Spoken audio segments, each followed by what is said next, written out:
जाग जा रे योगी, मिटा दे आलस के घेरे। अमृत वेले बाबा पुकारे, देखो बाहें पसारे। बाबा प्यार तुम्हारा अमृत वेले उठाता, मोहिनी रात में मुझे जगाता। प्रेम की घंटी हृदय मंदिर में बजती, परमात्मा पुकार में आत्मा सुनती। नींद पर होती योग की विजय, माया के होते सहज पराजय। आराम नहीं मिलन चाहती, बाबा संग आत्मा खिल जाती।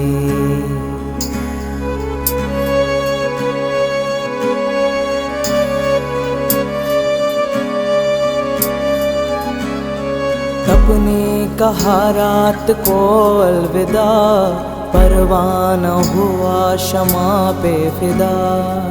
समय से पहले बाबा जगाते, नयन खुलते ही मिलन कराते। प्रेम में भीगा मन संकल्प मुस्काते, माया के बंधन स्वयं कट जाते।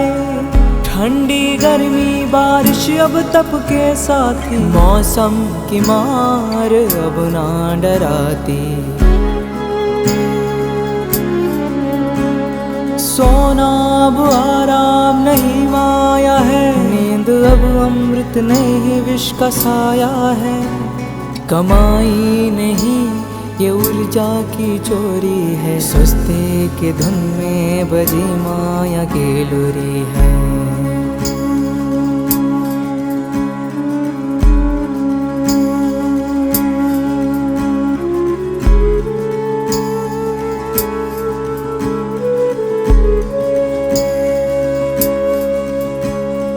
आराम की चाह वो रूह की लाचारी है, तप की राह में मन की हेरा फेरी है। जागृत में विश्व कल्याण का सूत्र हूँ, ब्रह्म मुहूर्त का प्रहरी मैं शिव पुत्र हूँ। सकल विश्व को तप से भरता, अमृत वेला में तपस्वी जलता। संकल्प से उठता नवयुग की नींव रखता, तप के ईंटों से स्वर्णिम स्वराज्य रचता। नींद की घड़ी अब बीत चुकी है, माया की छाया अब मिट चुकी है। वर्तमान में जलती है आत्मा की मशाल, मैं हूँ जागृत यही मेरा कमाल। बाबा की याद में स्वयं को गढ़ता, योग अग्नि से आलस को राख करता। मैं अब सुनहरी राह मैं हो रहा हूँ, मैं अब खो नहीं रहा मैं जाग रहा हूँ। जाग जा रे योगी, मिटा दे आलस के घेरे। अमृत वेले बाबा पुकारे, देखो बाहें पसारे।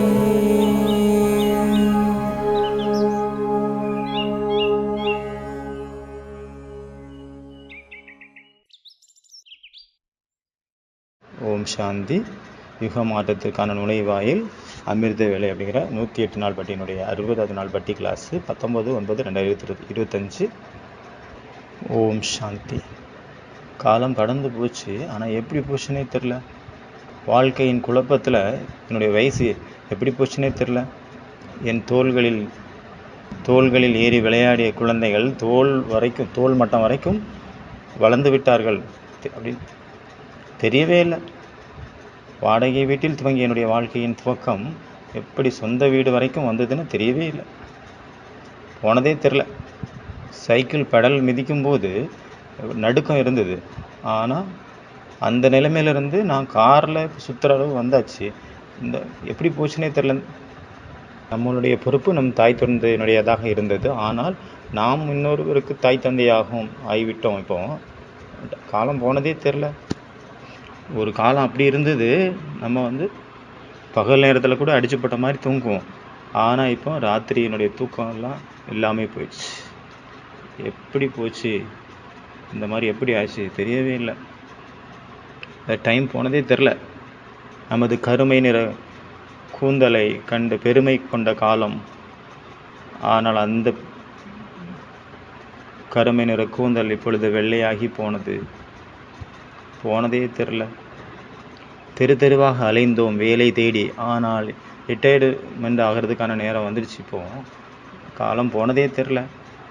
குழந்தைகளை வளர்ப்பதற்காக நம்ம சம்பாதிச்சோம், அதை மிச்சம் பிடிச்சோம். ஆனால் அந்த குழந்தைங்க நம்மளை விட்டு போயிடுச்சு தூரமாக. எப்படி இந்த மாதிரி காலம் கடந்து போச்சுன்னே தெரில. ஊர்லேயே பெரிய ஃபேமிலி நம்ம தான். என்னுடைய சகோதர சகோதரிகள் எல்லாம் ஒற்றுமையான ஃபேமிலி என்று மார்பை நிமிர்த்தி நடந்த காலம் போய்விட்டது. ஆனால் எல்லாரும் கையை விட்டுட்டு போயிட்டாங்க. என்னுடைய பரிவாரம் இப்போ நான் ஒருத்தன் தான் இருப்பேன் அப்படிங்கிறது, அந்த நிலைமையிலேருந்து இந்த நிலைமைக்கு எப்படி வந்துடுச்சு அப்படிங்கிறது தெரியவே இல்லை. காலம் போயிடுச்சு வேகமாக. இப்போ என்ன பண்ணணும்? உங்களுக்காக யோசிங்க, உங்களுக்காக ஏதாவது செய்யுங்க. இப்போ நம்ம நினச்சிட்ருக்கோம், இப்போ எனக்காக ஏதாவது செய்யணும், எனக்காக யோசிக்கணும். ஆனால் சரீரம் நமக்கு ஒத்துழைக்காமல் போயிடுச்சு. அது தெரியவே இல்லை எப்படி போச்சுன்னு. வாழ்க்கையில் குழந்தை பருவம், இளமை பருவம், முதுமை பருவம், எப்படி அந்த காலம் கடந்து போகுதுங்கிறது தெரியறதே இல்லை. என்னுடையவர்களாக இருந்தவங்களாம் எங்கே போய் தொலைஞ்சு போயிட்டாங்க தெரியவே மாட்டேங்குது. தெரியல எப்படி போனாங்க.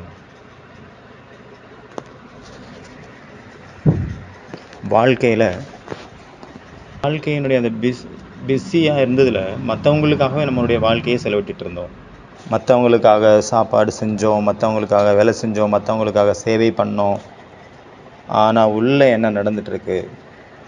உள்ளுக்குள்ளேயும் ஒரு யாத்திரை இருக்குது. நம்மளும் அதை யாத்திரையை நம்ம நிறைவு செய்யணும், அதுக்குள்ளே போகணும் நம்ம அப்படிங்கிற விஷயத்தை நம்ம மறந்துட்டோம். எப்படி போச்சுன்னே தெரியல. தன்னை சுதந்திரமாக்க வேண்டும். தனக்கான யாத்திரை சுதந்திரத்திற்கானது அப்படிங்கிறதையும் நம்ம புரிஞ்சுக்கணும். சுமைகளை சுமக்க அவ்வளோ பழக்கமாயிடுச்சு நமக்கு. சுமை தூக்கி நம்ம எப்போ வயசான நிலைக்கு அடைஞ்சிட்டோங்கிறது நமக்கு தெரியல.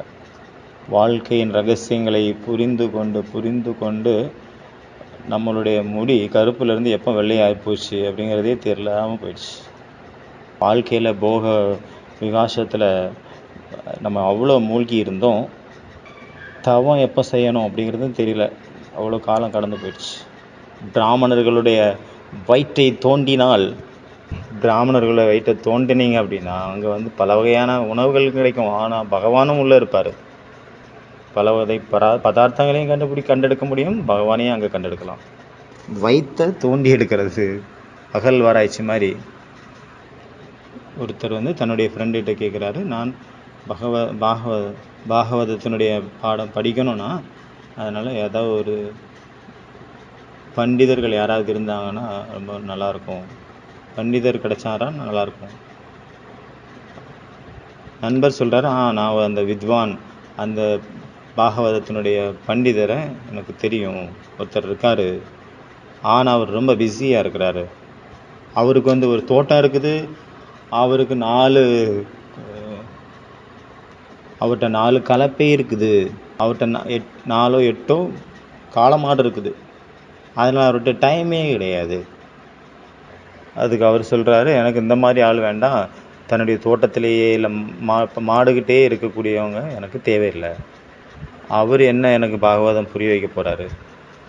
தோட்டம் இருக்குது, காளமாடு இருக்குது, கலப்பை இருக்குது. வெறும் ஸ்தூலமான பொருட்கள் தான் இருக்குது.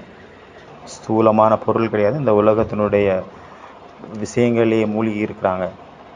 இந்த உலகத்தினுடைய வீணான விஷயங்கள் அதிலேயே மூழ்கி இருக்கிறாங்களோ, யாருக்கு டைமே இல்லையோ, லௌகிக காரியத்தில் அந்த மாதிரி அவங்க மூழ்கி போயிட்டாங்க. வீணான விஷயங்களில் அப்படி மூழ்கி போயிட்டாங்க. தன்னுடைய தோட்டத்தில், தன்னுடைய காளமாட்டில், தன்னுடைய கலப்பையில் பகவான் கற்றுக் கொடுத்த படிப்பை எப்போ படிப்பாங்க? எப்போ படிக்கிறது? எப்போ வந்து அதை அத்தியாயம் பண்ணது, அதை ஸ்டடி பண்ணுறது? எப்போ ஆத்மா முன்னேற்றம் செய்கிறது? எப்போ? I don't want the Pandit who is engaged. நேரம் வேணும், டைம் வேணும், நல்ல நேரம் வேணும். பரமாத்மா படிப்பை படிப்பதற்காக என்ன வேணும்? நேரம் வேணும், டைம் வேணும். ஒருவேளை புத்தியை வந்து பல வேலைகளில் பிஸியாக வச்சுருக்குறாங்க, இல்லை உலக விஷயங்களில் பிஸியாக நம்மளை வச்சுருக்காங்க அப்படின்னா, தன்னைத்தானே மூழ்கடிச்சு வச்சுருக்காங்க அப்படின்னா இந்த படிப்பை எப்போ படிப்பாங்க? சாதனையினுடைய இன்றைய 60வது நாள். 60 நாள் எப்படி கடந்து போச்சு தெரியவே இல்லை. ஒவ்வொரு நாளும் சாதனைக்கான ஒவ்வொரு நாளும் சாதனைக்கான நாள், ஒவ்வொரு நாளும் விழிப்புணர்வுக்கான நாள். யுக மாற்றத்திற்கான நுழைவாயில் அமிர்த வேலை. இன்றைக்கான பாயிண்ட் வந்து அமிர்த வேலைக்கான பாயிண்ட். பலவிதமான டைட்டில் அப்படிங்கிற ட்ரெஸ்ஸு போட்டுக்கோங்க. பலவிதமான குணங்கள் என்ற ஆடையை, அலங்காரத்தை தாரணை செய்யுங்கள். அதாவது ஸ்வமான் அப்படிங்கிறது ட்ரெஸ்ஸு, கூடவே குணங்கள் அப்படிங்கிறது அலங்காரம். அமிர்த வேலையின் ட்ரெஸ்ஸு என்ன, அமிர்த வேலையினுடைய அலங்காரம் என்ன உங்களுக்கு தெரியுமா? பாப்தாதா மூலமாக பலவிதமான டைட்டில்ஸ் குழந்தைங்களுக்கு கிடச்சிருக்குது. அதனால் நிறைய டைட்டில்ஸ் இருக்குது. அந்த ஒவ்வொரு டைட்டில் அப்படிங்கிற அந்த ட்ரெஸ்ஸு, பலவிதமான ட்ரெஸ்ஸு, ஆடைகள், பலவிதமான குணங்கள் அப்படிங்கிறது ஒரு மேக்கப் செட்டு. அப்போது நம்மளுடைய ட்ரெஸ் என்ன? ஸ்வமான். நம்மளுடைய டைட்டில்ஸ் தான் நம்மளுக்கு ட்ரெஸ்ஸு, ஆத்மாவுடைய ட்ரெஸ். நம்மளுடைய அலங்காரம் என்ன? குணங்கள். குணங்கள் தான் அலங்காரம். ஸ்வமானம் ட்ரெஸ். அதாவது நமக்கு வந்து ஒரு கப்போர்டு இருக்குது, ஆன்மீக கப்போர்டு. அந்த கப்போர்டு ஃபுல்லாக ட்ரெஸ் நிறைஞ்சு இருக்குது. அப்புறம் நிறைய மேக்கப் செட்டு. ஒவ்வொரு நேரமும் நம்ம என்ன காரியம் செய்கிறோம், அப்புறம் என்ன மாதிரி சூழ்நிலையில் இருக்கிறோம், அந்த மேக்கப் செட்டு மாற்றிட்டே இருக்கணும். எவ்வளோ விதமான செட் இருக்குது. எப்படி ட்ரெஸ் இருக்குது, அப்புறம் அலங்காரம் பண்ணுறதுக்கான விஷயங்கள் இருக்குது. அதே போல் நல்லா செட் பண்ணி ட்ரெஸ்ஸை, ஆடை நல்லா அணிஞ்சுக்கணும், நல்லா மேக்கப் போட்டு சிங்காரம் பண்ணி நல்ல சீட்டில் உட்காரணும். சீட்டில் சதா செட் ஆகியிருக்கணும். உங்கள் ட்ரெஸ்ஸு கவுண்ட் பண்ணுங்கள், எவ்வளோ ட்ரெஸ்ஸுன்னு கவுண்ட் பண்ணுங்கள். அந்த டைட்டிலினுடைய ஸ்வரூபத்தில் நிலச்சிருக்கிறது தான் அந்த ஆடையை அணிவதாகும். சில நேரம் விஸ்வ கல்யாணக்காரி என்ற ஆடை, சில நேரம் மாஸ்டர் சர்வசக்திவான் என்ற ட்ரெஸ்ஸு, சில நேரம் சுயராஜ்ய அதிகாரி என்ற ட்ரெஸ், சில நேரம் மாயா அஜித் அப்படிங்கிற ட்ரெஸ், சில நேரம் சுயதர்சன சக்கரதாரி என்ற ட்ரெஸ்ஸு, சில நேரம் சுயராஜ்ய அதிகாரி என்ற ட்ரெஸ். பாபா சொல்கிறாங்க, அந்த டைட்டிலினுடைய ஸ்தித்தியில் நிலச்சிருக்கிறது தான் அந்த ட்ரெஸ்ஸை நீங்கள் அணிஞ்சிருக்கீங்க அப்படின்னு அர்த்தம். ட்ரெஸ் போட்டுக்கிட்டீங்க. சில நேரம் விஸ்வ கல்யாணக்காரி, சில நேரம் மாஸ்டர் சர்வசக்திவான், சில நேரம் சுயதர்சன சக்கரதாரி, சில நேரம் சுயராஜ்ய அதிகாரி. எந்த மாதிரி டைமோ, எந்த மாதிரி சூழ்நிலையோ அந்த மாதிரி ட்ரெஸ் போடுங்க. கூடவே பலவிதமான மேக்கப் செட்டு, அலங்காரம், அதையும் தாரணை பண்ணுங்கள். கைகளில், கழுத்தில் செயின், காதுகளில்,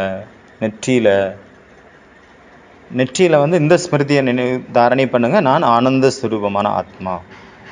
இது மஸ்தகனுடைய டேஸ் ஆயிடுச்சு. அதாவது பிந்தி, நெத்தி பொட்டு. காதுகள் மூலமாக கூட ஆனந்த சுரூபம் ஆகிறதுக்கான விஷயங்களை கேட்டுகிட்டே இருக்கணும். இது வந்து காதுக்கான ஒரு அலங்காரம்.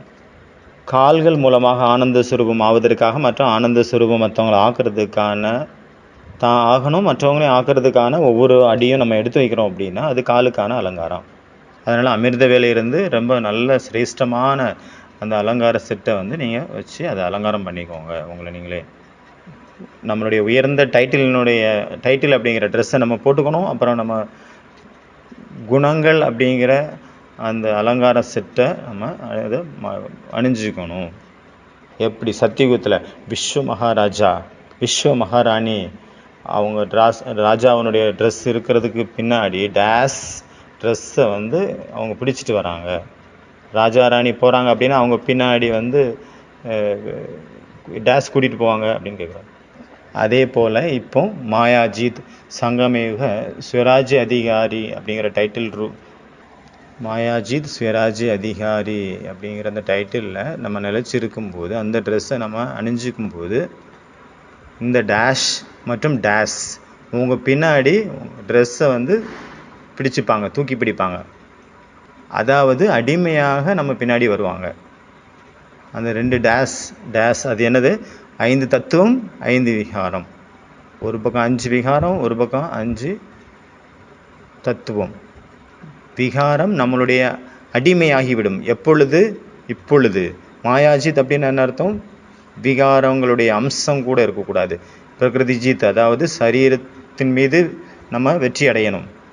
பிரகிருதி ஜீத், இயற்கையை வென்றவன் அப்படின்னா காற்றை கண்ட்ரோல் பண்ணுறது கிடையாது, நம்மளுடைய உடலை கண்ட்ரோல் பண்ணணும். வானத்தை கண்ட்ரோல் பண்ணுறது, காற்றை கண்ட்ரோல் பண்ணுறது, தண்ணியை கண்ட்ரோல் பண்ணுறது. இயற்கை அப்படின்னு என்ன அர்த்தம்? இந்த உடம்பே இயற்கை தான். இதுதான் இயற்கையை வென்றவர், அதாவது பிரகிருதி ஜீத். இதுதான் மாயாஜீத், அதாவது சுயராஜ்ய அதிகாரி. அப்போ இது எல்லாம் என்னது? டைட்டில்ஸ் அப்படிங்கிற ட்ரெஸ், அதாவது ஸ்வமான் அப்படிங்கிற ஆடை, அதாவது விஸ்வ கல்யாணக்காரி. நான் ஆத்மா விஸ்வ கல்யாணக்காரி. ஏதோ ஒருத்தருக்காக கல்யாணக்காரி இல்லை, முழு உலகத்திற்காக வந்திருக்கிறேன். உலகத்திற்காக யார் வராங்களோ அவங்க யாரோ ஒருத்தருக்கானவங்களா இருக்க முடியாது. மாஸ்டர் சர்வசக்திவான், அனைத்து சக்திகளாலும் நிறைந்தவன், சுயதரிசன் சக்கரதாரி. பரதர்சன் சக்கரதாரி கிடையாது. மற்றவங்க என்ன பண்ணுறாங்க, மற்றவங்க என்ன பண்ணலை, இதனால் ஒரு பிரயோஜனமும் இல்லை. ஒவ்வொருத்தரும் அவங்கவுங்களுடைய யாத்திரையில் இருக்காங்க, அவங்கவுங்களுடைய யாத்திரையில் அவங்கவுங்க முன்னாடி போயிட்டுருக்காங்க. ஒவ்வொருத்தரும் எப்படி நினைக்கிறாங்க? நான் என்ன செய்கிறேனோ அதுதான் கரெக்டு, எல்லாரும் இதை தான் செய்யணும், நான் எப்படி முயற்சி பண்ணுறேனோ, புருஷார்த்தம் பண்ணுறேனோ, நான் எத்தனை மணிக்கு எந்திரிக்கிறேனோ அதே மாதிரி எல்லாரும் அத்தனை மணிக்கு எந்திரிக்கணும். நான் எங்கே அமிர்த வேலை பண்ணுவேனோ அங்கே எல்லாரும் அமிர்த வேலை பண்ணணும், அங்கே தான் பண்ணணும். நான் என்ன சாப்பிட்றேனோ அதை நீ சாப்பிட்லன்னா நீ தப்பானவன். ஒவ்வொருத்தவங்களும் இப்படி தான் நினச்சிட்டு இருக்கிறாங்க. நான் என்ன சொல்கிறேனோ, நான் என்ன சாப்பிட்றேனோ, நான் என்ன பேசுகிறேனோ நீங்களும் அதையே செய்யணும். ஜாக்கிரதை, ஏதாவது கொஞ்சம் மாறுச்சுன்னா அவ்வளோதான். நான் சொல்கிறேன், நான் யோசிக்கிறேன், நான் பிளான் பண்ணுறேன். ஒவ்வொருத்தரும் இதே மாதிரி தான் யோசிக்கிறாங்க. இதுதான் கரெக்டு, நான் நினைக்கிறது தான் கரெக்டு, நான் பிளான் பண்ணுறது தான் கரெக்டு, நான் பேசுகிறது தான் கரெக்டு. ஒவ்வொருத்தரும் அவங்கவுங்களுடைய பர்சனல் தனிப்பட்ட யாத்திரையில் இருக்காங்க. அதனால் ஒவ்வொருத்தவங்களுக்கும் அவங்கவுங்களுக்கான பாட்டு. ஆனால் இதெல்லாம் நமக்கு தெரியும். ஆனாலும் ஆனாலும் ஆனாலும் ஆனாலும் நம்மளால் பொறுத்துக்க முடியல. நம்ம அமிர்த வேலை யோகா பண்ணிகிட்ருக்கோம், ஆனால் நம்ம ரூம்லேயே ஒருத்தர் இருக்கார், தூங்கிட்டு இருக்கிறார். நம்மளால் அதை சகிக்க முடியல. நான் 4 மணிக்கு எந்திரிக்கிறேன், ஆனால் அவர் நான் 2 மணிக்கு எந்திரிக்கிறேன், அவர் 4 மணிக்கு தான் எந்திரிக்கிறார். பாத்ரூமில் போய் ஏதாவது ஒரு சத்தம் போடுறோம், பக்கெட்டு டப்புன்னு அடிக்கிறோம், இல்லைனா டேப்பு திறக்கும் போது உள்ள சத்தம், அப்படியாவது எந்திரிச்சிருவாருன்னு ஒரு எதிர்பார்ப்பில் பண்ணுறோம். லைட் போடுறோம், லைட் ஆஃப் பண்ணுறோம், ஆன் ஆஃப் பண்ணிகிட்டே இருக்கிறோம். அப்போ ஏதாவது ஒன்று நடக்கட்டும். அப்போ நம்ம என்ன நினைக்கிறோம்? நான் அவரை எழுப்பிவிட்டால் எனக்கு ஏதோ ஒரு நல்லது நடக்கட்டும், அவருக்கோ இல்லை எனக்கோ. ஆனால் நடக்கிறது என்ன? நம்ம பண்ணுறதெல்லாம் பார்த்துட்டு அவர் இன்னும் ரஜாயை நல்லா மூடிட்டு தூங்குறார். ஆனால் அவருடைய எண்ணம் என்னவா இருக்குது? நீ முட்டாள், நீ 2 மணிக்கு எந்திரிச்சு என்ன பண்ணுற அப்படி.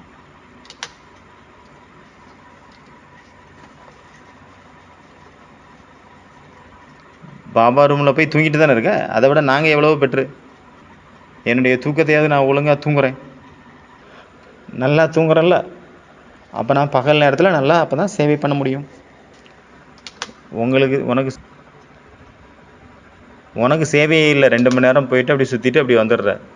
ஹார்ட் ஒர்க்கு பண்ணுறது நாங்கள் தானே ஹார்ட் ஒர்க் பண்ணுறோம். ஒவ்வொரு மனிதரும் தன்னுடைய தனிப்பட்ட முறையில் யோசிக்கிறாங்க. ஒருத்தர் சொல்கிறாரு, நான் பார்த்தேன், புயல் சூறாவளியெல்லாம் வீசிச்சு, ஒரு வீடு விழுந்துருச்சு கீழே, கூடவே பக்கத்தில் இருந்த மரமும் விழுந்துருச்சு. அவருடைய ஃப்ரெண்டு சொல்கிறாரு, இல்லை நில்லு, நான் பேப்பரில் பார்க்குறேன். நியூஸ் பேப்பரில் வரலையே, அப்போ நான் அதை எப்படி ஏற்றுக்கிறது நீ சொல்கிறத? நான் எப்போ ஏற்றுப்பேன் அப்படின்னா, எப்போ நியூஸ் பேப்பரில் பிரிண்ட் ஆகி நியூஸாக வருதோ அப்போ தான் நான் ஏற்றுப்பேன். இங்கே வந்து வெறும் மரமோ வீடோ விழுறதுக்கான விஷயம் கிடையாது. சிலருடைய சுபாவம் அப்படி இருக்குது. அவங்களுக்கு ப்ரூஃப் வேணும், அவங்களுக்கு நிரூபணம் வேணும். விஞ்ஞான புத்தகத்தில் அவங்க இருக்கணும், அவங்களுக்கு ப்ரூஃபு. அப்போ தான் அவங்க ஏற்றுப்பாங்க. அது பிரிண்ட் ஆகிருக்கணும் அந்த செய்தி, நியூஸு. ஆனால் நம்ம போயிட்டுருக்கிற இந்த மார்க்கத்தில் நாம் அடையக்கூடிய அனுபவங்கள் எங்கேயும் பிரிண்ட் ஆகி கிடைக்காது, எங்கேயும் பிரிண்ட் பண்ண முடியாது. அது ஒவ்வொரு தடவை அமிர்த வேலை யோகத்திலும் நமக்கு அந்த அனுபவங்கள் ஏற்படுது. அதுக்கான ப்ரூஃப் எங்கேருந்து கொண்டு கொடுக்கறது? நம்ம யாருக்கும் ப்ரூஃப் கொடுக்கணும்னு அவசியம் கிடையாது. நம்மளுடைய அனுபவங்களுக்கு இன்னொருத்தருடைய கையொப்பம் தேவை இல்லை, இன்னொருத்தருடைய முன்னுரை தேவை இல்லை. இது வந்து ஏகாந்தத்தினுடைய மார்க்கம், சுய அனுபவத்தின மார்க்கம். இந்த மார்க்கத்தில் நம்ம தனியாக தான் முன்னேறி போகணும். நமக்கு என்ன அனுபவங்கள் கிடைக்கின்றதோ அதை வச்சு நம்ம கற்றுக்கிட்டு முன்னாடி போயிட்டே இருக்கணும். மற்றவங்களுடைய அனுபவங்கள் மூலமாகவும் நம்ம கற்றுக்கிட்டு முன்னாடி போகலாம். நம்மளுடைய அனுபவங்களை வச்சு மட்டும் நம்ம முன்னாடி போகலாம் அப்படின்னு கிடையாது. நிறைய விஷயங்கள் வந்து நம்ம மற்றவங்களுடைய அனுபவங்கள் மூலமாக தான் நம்ம தெரிஞ்சுக்கிறோம், கற்றுக்குறோம். இப்போ இன்றைக்கி பாபா என்ன சொன்னார்? சொமான் அப்படிங்கிறத ட்ரெஸ், அதாவது டைட்டில்ஸ் அப்படிங்கிறது நம்மளுடைய ஆடை, ஆத்மாவுடைய ஆடை, பலவிதமான. அடுத்து சொன்னார் பாபா அலங்காரம், நம் நெற்றியினுடைய அலங்காரம், கழுத்தினுடைய அலங்காரம், கையினுடைய அலங்காரம், கால்களுடைய அலங்காரம். என்னுடைய கால்கள் ஆத்ம முன்னேற்றத்திற்காக எத்தனை ஸ்டெப்பு போச்சு, சோல் கான்சியஸ் அந்த பக்கமாக நம்மளுடைய ஸ்டெப்ஸு எத்தனை போச்சு. காதுகள் எந்த விஷயங்களை கேட்டுட்ருக்குது? நிந்தனை, அவமானத்தினுடையதை கேட்டுட்ருக்குதா? எது வரைக்கும் இங்கே உள்ள விஷயத்தை நம்ம அங்கே போய் சொல்லலையோ அது வரைக்கும் ஒரு சாந்தி கிடைக்க மாட்டேங்குது, தூக்கம் வர மாட்டேங்குது. அந்த மாதிரி ஸ்டேஜ் இருக்கா? அந்த மாதிரி நிறைய பேர் இருக்காங்க. ஒரு மசாலா செய்தி அவங்களுக்கு கிடச்சிச்சு அப்படின்னா அப்போ அவங்க வயிற்றில் என்ன ஆகுது? வலி. எது வரைக்கும் நான் சொல்லலையோ அது வரைக்கும் ஒரு சாந்தி கிடைக்க மாட்டேங்குது, ஒரு நிம்மதி இல்லைங்க. ஒரு தடவை யார்ட்டையா சொல்லிட்டேன் அப்படின்னா ஒரு பெருமூச்சு விடுறாங்க, அப்பா இப்போ தான் திருப்தியாக இருக்குது அப்படின்ட்டு. கைகள் என்ன செய்து கொண்டிருக்கின்றன?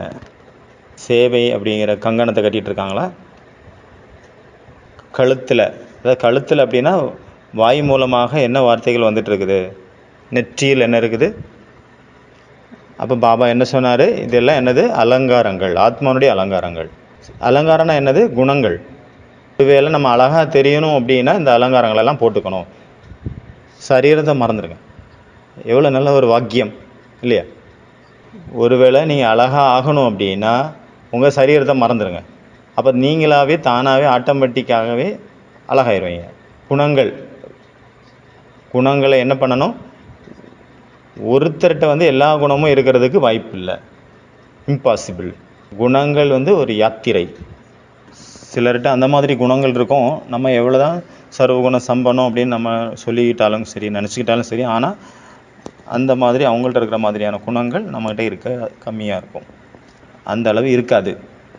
சிலர் வந்து நல்லா பேசுவாங்க, சிலர் வந்து அவங்க ஸ்ரீமத் படி நடக்கிறது ரொம்ப கரெக்டாக இருப்பாங்க, ஆச்சரணம் கரெக்டாக இருக்கும்.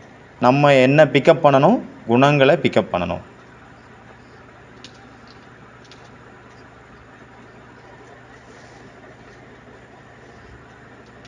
ஜீசஸ் கிரைஸ்ட் வந்து தன்னுடைய சிஷ்யர்கள் கூட ட்ராவல் பண்ணி போயிட்டுருக்கிறார். அங்கே ஒரு பசு வந்து அங்கே இறந்து கிடக்கு. முதல் சிஷ்யர் வந்து மூக்க மூடிக்கிறாரு, பேட் ஸ்மெல் வருது அப்படின்னு மூக்க மூடுறாரு. இன்னொருத்தர் சொல்கிறாரு எவ்வளோ கெட்டு போச்சு பாருங்கள் அந்த உடம்பு அப்படின்னு சொல்கிறாரு. மூணாவது சிஷ்யர் சொல்கிறாரு இங்கேருந்து முதல்ல ஓடிடலாம், இங்கேருந்து போயிடலாம். அப்படி இந்த மாதிரி தெரியுது, ரொம்ப நாள் ஆயிடுச்சு போல் இது இறந்து போய். ஆனால் அதனுடைய பல்லு பாருங்கள் எவ்வளோ பிரைட்டாக இருக்குது. அதோட பல்லு, அதாவது இறந்து போன பசுவோட பல்லு மின்னுது, நல்ல வெள்ளையாக இருக்குது. அழுகிய நிலையிலும் துர்நாற்றம் வீசியக்கூடிய நிலையிலும் யார் அழகை ரசிக்கிறார்களோ, யார் அந்த அழகை பார்க்கிறார்களோ, அந்த நறுமணத்தை பார்க்கிறார்களோ, அப்போ எவ்வளோ ஒரு நல்லாயிருக்கும். இன்றைக்கி ஹோம்ஒர்க்கே கிடையாது. இன்றைக்கி நீங்கள் 28 முரளியாக ரிவிஷன் பண்ணணும். இது சின்ன விஷயம் இல்லை. இப்போ அதாவது 1987 28 முரளிகள். இந்த 28 முரளிக்கான எக்ஸாம் வந்து எப்போ நடக்கும்? நாளை காலையில் 5 மணிலேருந்து அப்புறம் நாளை கழித்து காலையில் 5 மணி வரைக்கும் டெஸ்ட் நடக்கும். 50 கொஸ்டின் இருக்கும். ஒரு கொஸ்டின் மாதிரி இன்னொரு கொஸ்டின் இருக்காது. யார் இங்கே இருக்கிறீங்களோ அவங்க இங்கேயே டெஸ்ட் பண்ணிடுங்க, பரீட்சை எழுதிருங்க. இந்த ஹால்லையே டெஸ்ட்டு கொடுத்துருங்க. இங்கே இருக்கிறவங்க வந்து இங்கேயே டெஸ்ட்டு கொடுத்துருங்க காலையில் 5:30 6 மணிக்குள்ளே. ஓகேவா? சரி, 6லேருந்து 7 வச்சுக்கோங்க. அச்சா. ஓம் சாந்தி.